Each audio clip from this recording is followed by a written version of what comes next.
evening, and welcome to this week's episode of Historical Analysis Sock Puppet Theater. Tonight on our show, we interview the late author and professor of history emeritus at Northwestern University, Robert H. Wiebe, about his influential work, The Search for Order, 1877 to 1920. But first, a word from our sponsor. Hi, I'm Lawrence J. Peter, and I'm here to tell you, bureaucracy defends the status quo long past the time when the quo has lost its status. Welcome back. Let's dive right in and welcome Bob Wiebe, author of The Search for Order, 1877 to 1920. Mr. Wiebe, thank you for being here. My dear, I am delighted. Mr. Wiebe, let's get down to brass tacks. We're here to discuss your book, The Search for Order. This work has been a standard in scholarly learning across the country since its publication in 1967. How do you account for its lasting success despite the many criticisms it has also garnered? Well, as you know, there was a panel at the American Historical Association convention in New York City in 1999.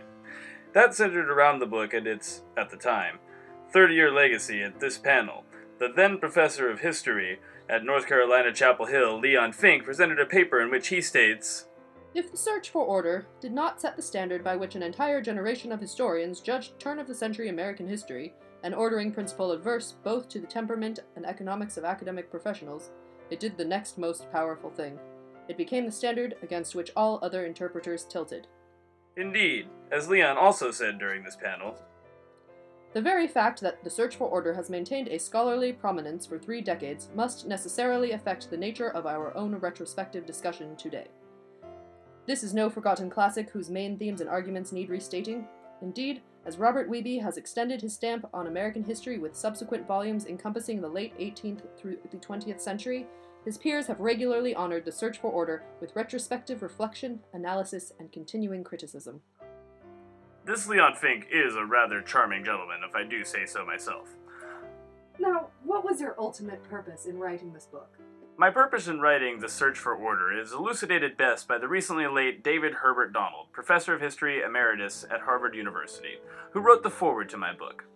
He reminds the reader of the United States' major transformations in the decade between Reconstruction and World War I that involved the admission of new states, closing the frontier, shifting political power into the cities and away from the farms, and the decline of independent small business in favor of colossal monopolies and megacorporations, and writes that the book endeavors to show that beneath all these surface ripples of rapid change there lay a deep-flowing current which gave unity and meaning to the period as a whole.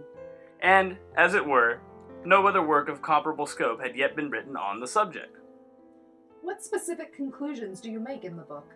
My overall thesis, as Mr. Donald sums up, is that These years witnessed a fundamental shift in American values, from those of the small town in the 1880s to those of a new bureaucratic-minded middle class by 1920.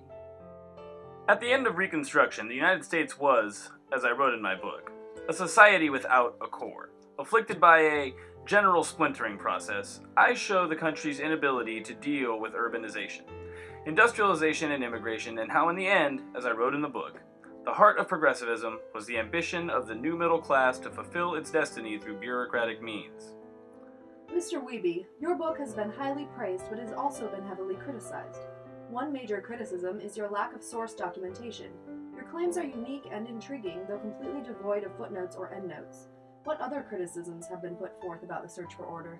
Well, for example, one historian named Robert Durden wrote in a 1967 review in the Journal of Southern History that The bibliographic essay fails to compensate for the missing documentation, for it is limited to the secondary, interpretative literature, and no manuscript or other primary sources are indicated. Or there was Walter T.K. Nugent, who criticized my analysis, but at least he countered with a compliment on my literary style when he wrote in the American Journal of History, This book is mainly descriptive and does not achieve or attempt to achieve more than a low level of generalization. Analysis is seldom explicit, but description is almost always interesting. You could also take what Samuel P. Hayes wrote in 1968 in the American Historical Review. Wiebe has difficulty with the ethno-cultural components of community, which generate one form of expression of defense. Wiebe's argument is often only partially developed, often tentative, and incomplete.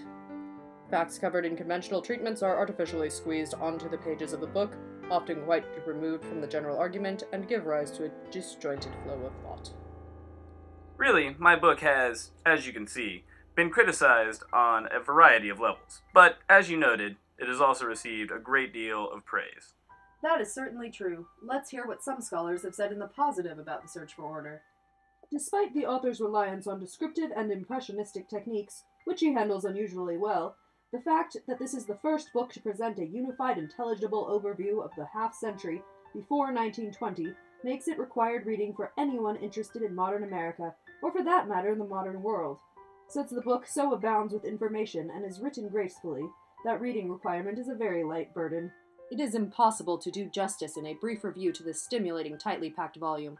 Surely scholars will be arguing about the Wiebe thesis for years to come. I can think of no book on this period that is of greater value to the historian or the general reader. The strongest part of the work lies in the author's description of the new, more cosmopolitan human relationships that grew with urban industrialism. The outlines of the major argument come through clearly to provide one of the freshest forms of conceptual reorientation to appear on the modern American history scene in many years. Clearly, the book is of serious value to scholars of the era. Many historians even compare you to Richard Hofstadter. What is your response to them? The Search for Order has indeed been compared to Hofstadter's Age of Reform. It has been described as not only a direct response to Hofstadter, but also as an updated version of his work or even a specific challenge to it. Compared by some to Hofstadter's interpretation of progressivism, many rightly say the Search for Order's interpretation of progressivism is the brainchild of an emerging middle class discovering opportunity in bureaucratic order. Well, we're about out of time for this week. The book is The Search for Order, 1877 to 1920 by Mr. Robert Wiebe. Pick up your copy today. Mr. Wiebe, it's been a pleasure. Tonight, we discussed The Search for Order, 1877 to 1920, a book that not only solidified Wiebe's reputation as a leading scholar of American progressivism, but was also described by Leon Fink as requiring the Temptations song Ball of Confusion as background reading music. Please join us again next week for a lively romp through the wonderful world of historical analysis. Thank you, and good night. Segregation, determination, demonstration, integration.